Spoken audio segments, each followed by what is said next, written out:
Hello viewers, अस्सलाम वालेकुम। कैसे हैं आप लोग? उम्मीद करता हूँ खैरियत से होंगे।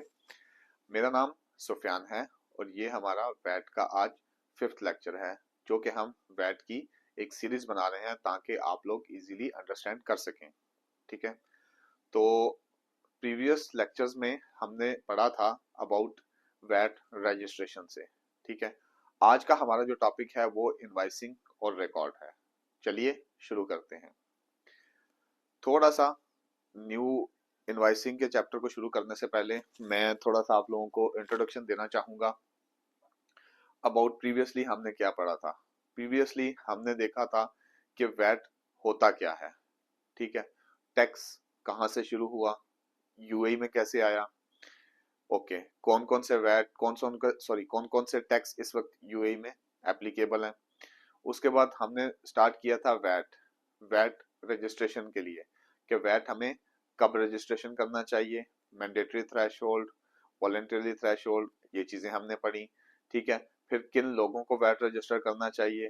ठीक है, फिर हमने पढ़ा टाइप्स ऑफ रजिस्ट्रेशन हमने पढ़ा था। ठीक है, कितनी टाइप्स की रजिस्ट्रेशन होती हैं। फिर हमने कॉमन मिस्टेक्स पढ़ा था। ठीक है, और उनको रेक्टिफाई करना, उनको उनके प्रॉब्लम्स और उनसे आने वाले प्रॉब्लम्स हमने सीखे थे। सो अब हम एक स्टेप आगे डीपर जाते हैं, जो कि है इनवाइसिंग का रिकॉर्ड। ठीक है, सो हम आज इस पे प्रॉपर देखने की कोशिश करेंगे कि वैट इनवाइसिंग है क्या। ठीक है, जो एक टर्म यूज होती है हमारे वैट लॉ के अंदर भी, proper invoicing isn't just a practice, it's a legal requirement under UAE tax law, UAE VAT law. ठीक है, ये कोई ऐसा नहीं है कि ये आप सिर्फ खाली कह लें कि प्रॉपर इनवाइसिंग करना जो है वो बेस्ट प्रैक्टिस है। ठीक है, ये एक लीगल रिक्वायरमेंट है। अब कुछ चीजें होती हैं जिन्हें हम कहते हैं बेस्ट प्रैक्टिस। ठीक है, कि ये एक तरीका करने का सबसे अच्छा मोड या तरीका है, सबसे अच्छा है। कुछ चीजें, कुछ लॉ से रिलेटेड, कुछ अकाउंट से रिलेटेड, कुछ फाइनेंस से रिलेटेड, ये जी बेस्ट प्रैक्टिसेस में आता है। ठीक है, इसमें कोई लीगल लॉ नहीं है, लेकिन ये इसको करने का बेहतरीन तरीका है। लेकिन इनवाइस के मामले में ये बेस्ट प्रैक्टिस नहीं है खाली। ठीक है, ये एक लॉ है। ठीक है, ये यूएई वैट लॉ है, जो कहता है कि हमने इस तरह डिटेल्ड या इस तरह वो जो चीजें बताता है उसको टैक्स सॉरी इनवाइस को ऐसे बनाना है, ये ऐसे करना है, ये जरूरी है, ये मैंडेटरी है। ठीक है, जो चीज लॉ में आ जाती है, जिसके ऊपर लॉ बन जाता है, उसकी कंप्लायंस जरूरी है। अगर आप उसके हटेंगे, उससे दूर जाएंगे, तो आपको पेनल्टी भी आ सकती है। ठीक है, तो ये चीज आपने ज़हन में रखनी है इस चैप्टर को शुरू करते हुए। ठीक है, अब आगे चलते हैं, हम देखते हैं अंडरस्टैंडिंग ऑफ टैक्स इनवाइसेस। अब टैक्स इनवॉइस होती क्या है। ठीक है, इसमें हम थोड़ा सा इंग्लिश का सहारा भी लेंगे, क्योंकि ये इस चीज को समझने के लिए जो लॉ है उसमें जो वर्डिंग है, थोड़ा बहुत हम समझने के लिए हम थोड़ा थोड़ा सा इंग्लिश का सहारा हमें लेना पड़ेगा। लेकिन मैं कोशिश करूंगा कि आपके लिए मॉडिफाइड फॉर्म, आपके लिए जो है ना, उर्दू में, हिंदी में, जो लोग इस चीज को समझ रहे हैं, जो लोग हमें सुन रहे हैं, ठीक है, वो बेहतर तरीके से जान सकें। ठीक है, तो डेफिनेशन क्या है इसकी? डेफिनेशन ये है, tax invoice is a document, ठीक है, issued by a VAT registered supplier detailing a taxable supply. अब वो इसकी डेफिनेशन बता रहा है कि डेफिनेशन होती क्या है किसकी? टैक्स इनवॉइस की। कि टैक्स इनवॉइस एक डॉक्यूमेंट है। ठीक है, वो एक पेपर फॉर्म में या वो ई इनवॉइसिंग या इलेक्ट्रॉनिक फॉर्म में आपको एक डॉक्यूमेंट इशू किया जाता है। ठीक है, और ये इशू कौन करता है? VAT registered supplier. ठीक है, अब जो टैक्स इनवॉइस है वो सिर्फ वैट रजिस्टर्ड सप्लायर ही आपको इशू कर सकता है, ये हम रजिस्ट्रेशन के प्रोसेस के दौरान पढ़ चुके हैं। ऐसा नहीं है कि कोई भी आपको वैट की जो टैक्स इनवॉइस है वो इशू कर दे। जो वैट रजिस्टर्ड नहीं है वो आपको टैक्स इनवॉइस भी इशू नहीं कर सकता। सो इस चीज का खास ख्याल रखा जाता है। इसीलिए जब कंपनीज किसी के साथ बिजनेस शुरू करती हैं, तो सबसे पहले उसका टीआरएन सर्टिफिकेट मांगती हैं। Even individually you have right, आप उनसे पूछ सकते हैं कि भाई आप मुझे ये टैक्स इनवॉइस इशू कर रहे हैं, तो क्या आप रजिस्टर्ड हैं और आपके पास टैक्स सर्टिफिकेट है, टीआरएन सर्टिफिकेट है? तो ये आप देख सकते हैं। ठीक है, और इसके बाद है डीलिंग अ टैक्सेबल सप्लाई। सो ये जो सप्लाई होती है, जो गुड्स आपको दी जाती है, ये टैक्सेबल सप्लाई कहलाई जाती है। ठीक है, क्योंकि इसके ऊपर वो आपसे टैक्स चार्ज कर रहा है। ठीक है, अब ये जो है कब जरूरी है, ये भी हमें जानना है ये जरूरी तब है जब आपकी जो सप्लाईज हैं, टैक्सेबल सप्लाईज हैं, वो 10,000 से एक्सीड कर जाती हैं। ठीक है। अब इसमें दो आगे टाइप्स हो जाती हैं। ठीक है। टाइप्स कैसे हैं? जब आपकी सप्लाईज, आप जो गुड्स खरीद रहे हैं, आप जो गुड्स ले रहे हैं, उनकी वैल्यू 10,000 से ऊपर होगी, तो जो सप्लायर है, जो वैट रजिस्टर्ड सप्लायर है, उसके लिए जरूरी हो जाएगा कि वो आपको फुल टैक्स इनवाइस इशू करे। ठीक है, प्रॉपर फुल टैक्स इनवाइस, जिसको हम आगे देखेंगे कि उसके एलिमेंट कौन से हैं। ठीक है। अगर आपकी सप्लाईज 10,000 एडी, ठीक है, क्योंकि हम यूएई में पढ़ रहे हैं, तो ये कॉमन जो आपको चीज याद रखनी है कि हम जो भी बात कर रहे हैं वो एईडी के ऊपर होगी। ठीक है। तो जो आपकी 10,000 से नीचे सप्लाईज, 10,000 से नीचे रिटेल ट्रांजैक्शन होंगी, टिपिकली ये रिटेल ट्रांजैक्शन ही होती हैं। ठीक है। वो आपको सिंप्लीफाइड टैक्स इनवाइस इशू करने के उसके लिए जरूरी होगा। किसके लिए? वैट रजिस्टर्ड सप्लायर के लिए। ठीक है। ये तो हो गई टैक्स इनवाइस की अंडरस्टैंडिंग थोड़ी सी। उसके बाद हम देखते हैं कि mandatory elements of tax invoice. अच्छा, जो टैक्स इनवाइस हम लेते हैं, जो टैक्स इनवाइस हमें इशू होती है, उसके मैंडेटरी एलिमेंट्स कौन से होते हैं, उसके अंदर क्या क्या चीजें होनी चाहिए, ये जानना आपके लिए as a common person, as an accountant, as a businessman, as a professional, आपके लिए जरूरी है कि आप जो इनवाइस ले रहे हैं, जब आपको ये पता नहीं होगा कि आपकी इनवाइस में क्या होना चाहिए। ठीक है। आप एक बिजनेस ओपन करके बैठ जाते हैं, मैं छोटे बिजनेस की एग्जांपल लूंगा, तो आप लोग अगर ये समझेंगे नहीं कि इस टैक्स इनवाइस में हमें क्या क्या डालना है, तो आप कैसे जो है ना वो कंप्लायंस को फॉलो कर सकेंगे, कैसे उस पेनल्टी से बच सकेंगे जो कि आप पे एफटीए लागू करेगा। और आजकल जब हमारा ये लेक्चर ऑन एयर जा रहा है, ठीक है, तो आजकल एफटीए कंप्लायंस पे बहुत ज्यादा फोकस कर रहा है। ठीक है। एफटीए अपनी टीम्स के साथ चेकिंग कर रहा है, तो आपको अपनी ये जो स्पेशली वैट इनवाइस है, इस पे फोकस करने की जरूरत है। लेते हुए भी, देते हुए भी, दोनों सूरतों में आपको पता होना चाहिए वो कौन सी चीजें हैं, वो कैसे हैं, वो कौन सी एलिमेंट है जो इस इनवाइस के अंदर, जो इस कागज के टुकड़े के अंदर, जो इस ऑनलाइन इनवाइस के अंदर होने चाहिए। ये आपके लिए बहुत जरूरी और बहुत अहम है, तो इसको समझिए। ठीक है। अब हम हवाला लेते हैं एफटीए का। ठीक है, कि वैलिड टैक्स इनवाइस के अंदर क्या क्या होना चाहिए। ठीक है। अब सबसे पहली चीज जो एफटीए कहता है जो इस इनवाइस के अंदर होनी चाहिए, वो ऊपर मस्ट लिखा होना चाहिए कि ये टैक्स इनवाइस है। ये बहुत जरूरी है। अगर उसके ऊपर टैक्स इनवाइस नहीं लिखा होगा तो वो कंसिडर ही नहीं होगी। ठीक है। आपने किसी कस्टमर को देनी है या आपने किसी सप्लायर से इनवाइस लेनी है, तो आपको सबसे पहले ये देखना है कि उसके ऊपर टैक्स इनवाइस लिखा होना चाहिए। ठीक है। फिर सेकंड चीज जो आपने उसके ऊपर देखनी है, वो देखनी है नाम, सप्लायर का नाम। सप्लायर का नाम प्रॉपर क्लियर उसके ऊपर मेंशन होना चाहिए। अच्छा, नाम के नीचे उसका एड्रेस पूरी डिटेल होनी चाहिए। ठीक है।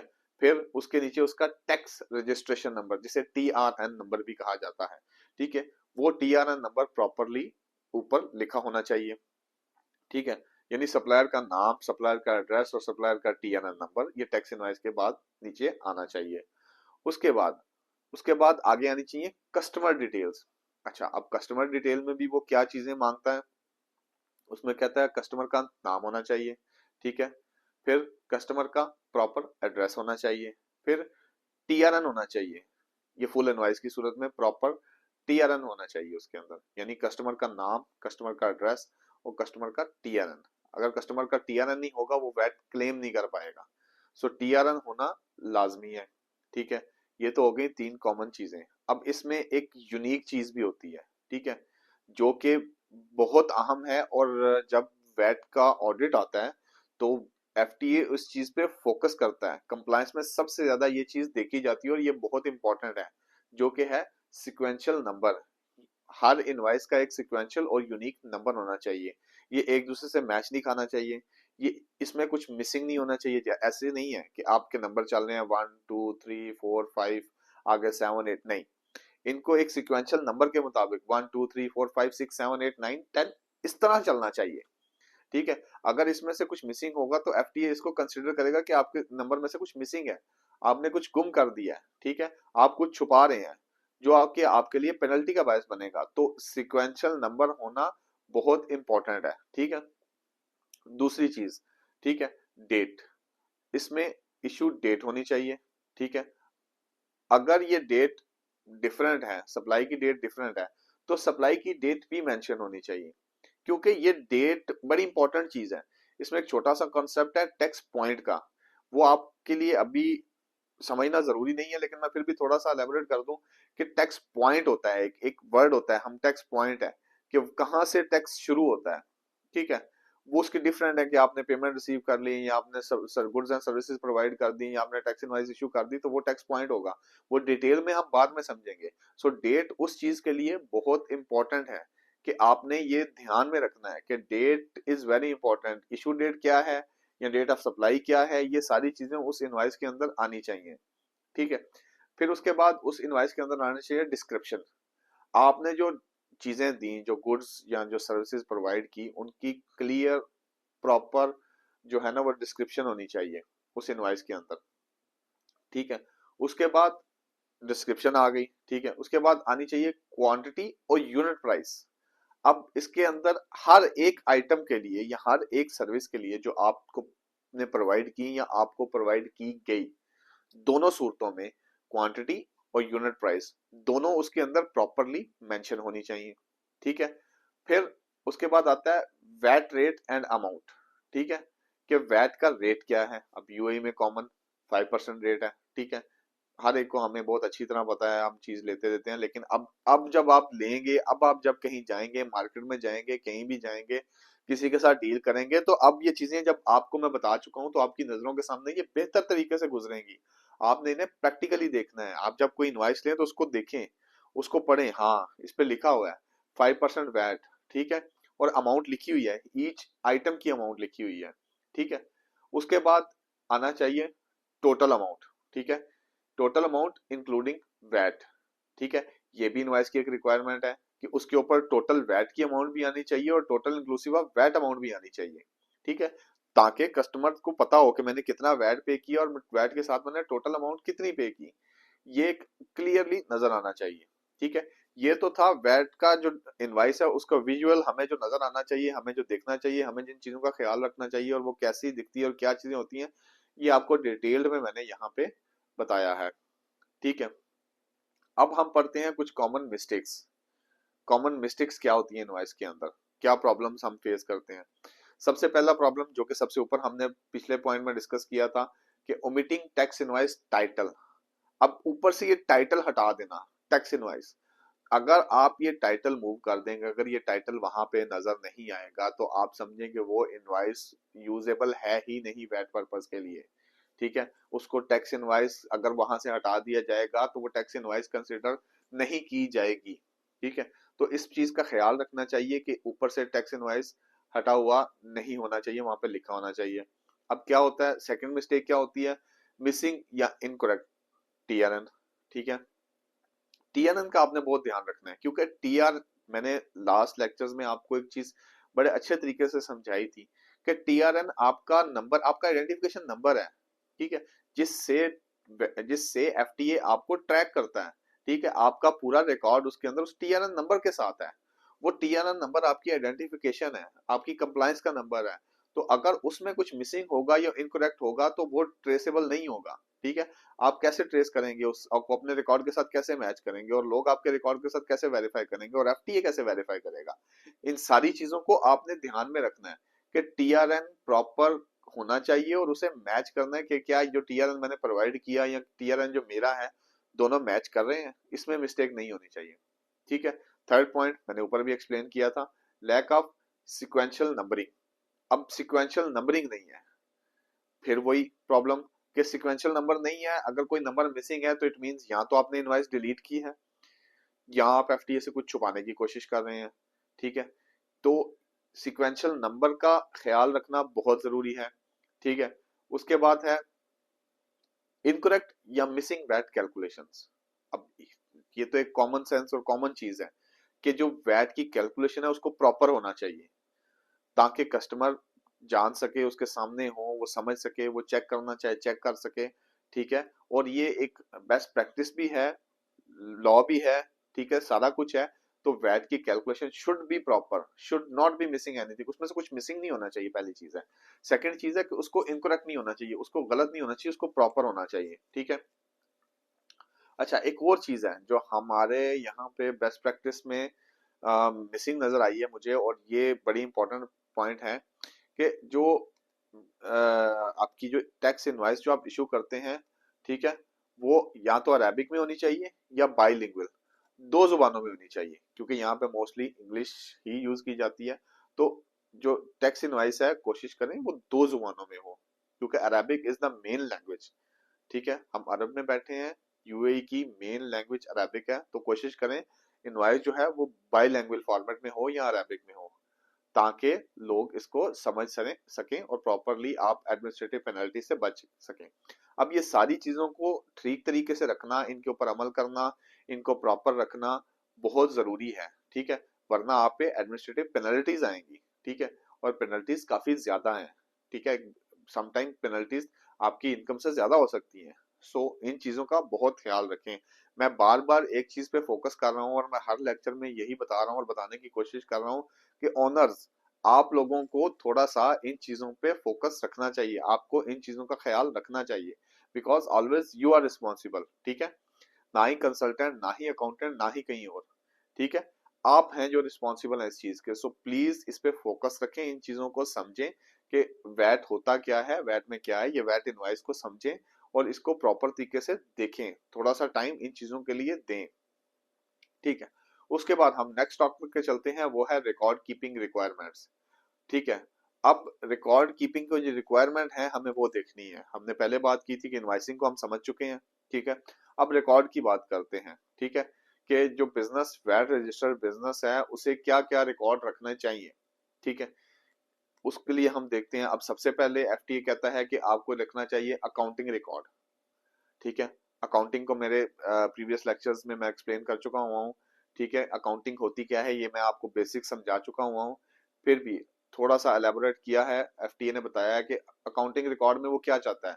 उसमें इंक्लूड होती हैं payments, receipts, purchases, sales, profits, expenses. ये अकाउंटिंग रिकॉर्ड होना, ये थोड़ा सा एलेबोरेट मैंने करके बताया, ये अकाउंटिंग रिकॉर्ड को रखना मैंडेटरी है। इसमें ऐसा नहीं है कि आपको रख लिया ठीक है, नहीं, ये जरूरी है, ये होना चाहिए। ठीक है, उसके बाद टैक्स इनवाइसेस। ठीक है, टैक्स की जो इनवाइसेस आप इशू करते हैं, क्रेडिट नोट्स।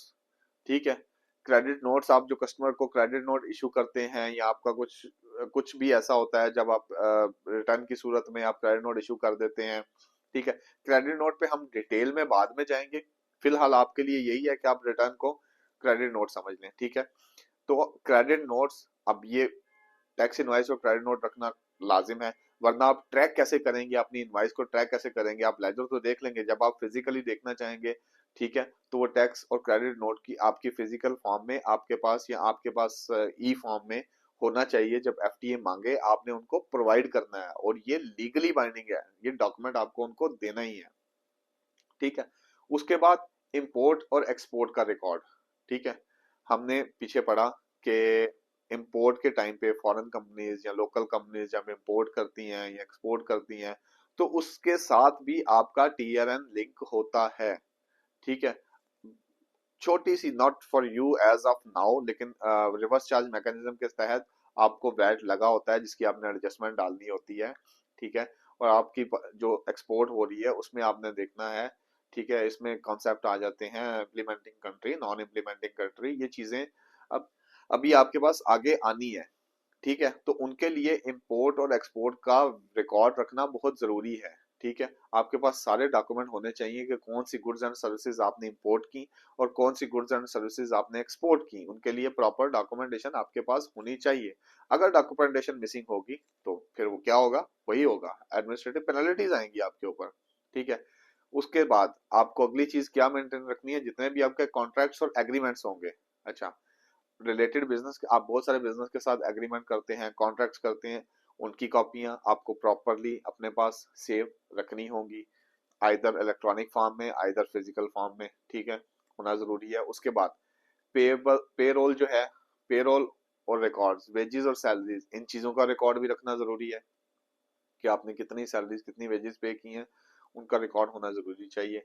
ठीक है, उसके बाद आपके पास कौन सा रिकॉर्ड होना चाहिए, fix asset register. Fix asset, fix assets को मैं एक्सप्लेन कर चुका हुआ हूँ अपने बेसिक अकाउंटिंग में कि फिक्स एसेट होते क्या हैं। बेसिकली एसेट क्या होते हैं और फिक्स एसेट क्या होते हैं।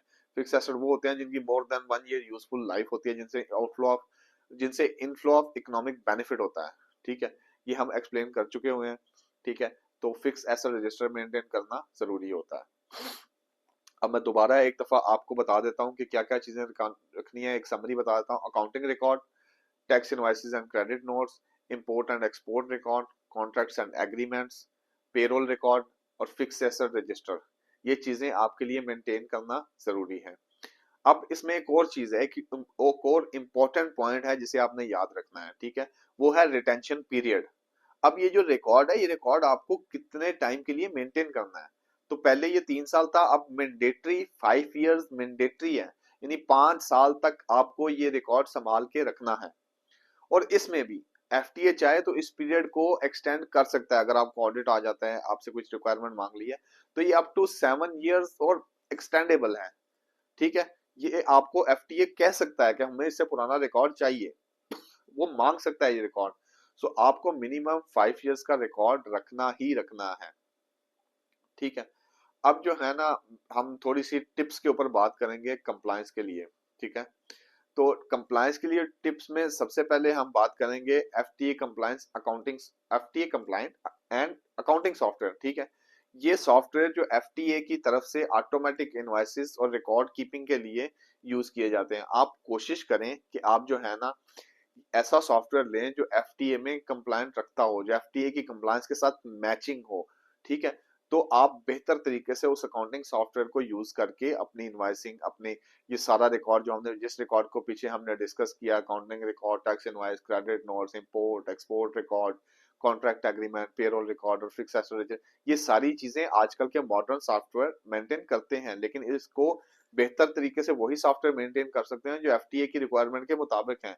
जो एफटीए के कंप्लायंट अकाउंटिंग सॉफ्टवेयर है, आप कोशिश करें आप उन लोगों को यूज, उन सॉफ्टवेयर्स को यूज करें, उन कंपनियों के साथ अपना जो है ना वो एएमसी कॉन्ट्रैक्ट बनाए जो इसके साथ है, ताकि आने वाली चेंजेस जो है वो भी आपको पता चल सके और आपका सॉफ्टवेयर का प्रॉपर अपडेट रहे। क्योंकि जब भी कुछ अपडेट आता है तो एफटीए प्रॉपरली उस अपडेट को अपनी वेबसाइट के थ्रू, अपने सोशल मीडिया के थ्रू बताता है। तो उस पर नजर रखें, उसको समझें और अपने जो सर्विस प्रोवाइडर्स हैं उनके साथ राब्ते में रहें, ताकि, और वो ऑलरेडी क्योंकि एफटीए कंप्लायंट होते हैं तो आपको प्रॉपर बेहतर तरीके से सर्विसेज प्रोवाइड कर सकते हैं और एनी पॉइंट ऑफ टाइम जो भी चेंजेस आती हैं वो आपको इम्प्लीमेंट करके देते हैं। ठीक है, उसके बाद सेकंड पॉइंट आप क्या करें, आप रेगुलरली अपने जो अकाउंट्स हैं इनको रिकंसाइल करें। इसके दो फायदे हैं।